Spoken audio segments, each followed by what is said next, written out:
बिना किसी दवा के, मात्र इतने से सूत्र का पालन करके कि खाने के बाद पानी नहीं पिए।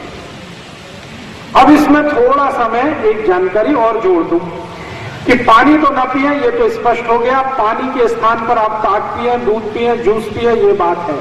तो आप कब ताक पिए, कब दूध पिए और कब जूस पिए, इसका समय निर्धारित है।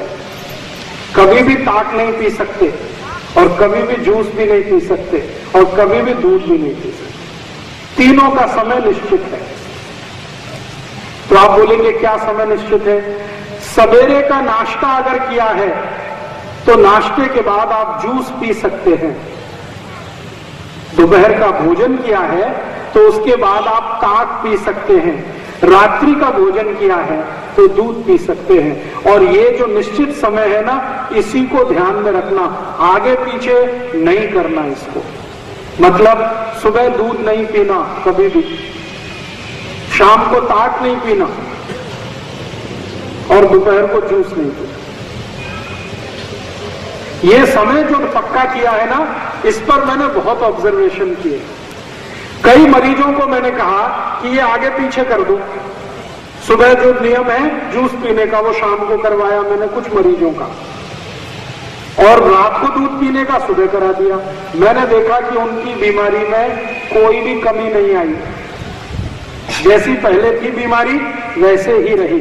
लेकिन जैसे ही इस नियम को ठीक किया, सुबह जूस पीना, रात को दूध पीना, दोपहर को ताक पीना, उनकी बीमारी 6-7 दिन में जड़मूल से चली गई और आज तक स्वस्थ है, दुरुस्त है, तंदुरुस्त। तो आप भी इसका ध्यान रखना। सुबह का नाश्ता, उसके बाद जूस पी सकते हैं। संतरे का रस, मौसमी का रस, ऊस का रस, आम का रस, तरबूज का रस, खरबूज का रस, द्राक्ष का रस, टमाटर का रस, गाजर का रस, पालक का रस, जो पीना है सुबह। और दोपहर का जो खाना खाया है उसके बाद ताक, और रात्रि को जो पिया है, खाना खाया है, उसके बाद दूध। इसको एक और समय के बाद, मैंने कल मैं बहुत विस्तार से बात करूंगा कि दूध और ताक और जूस, इनका समय क्यों निश्चित है। हमारे शरीर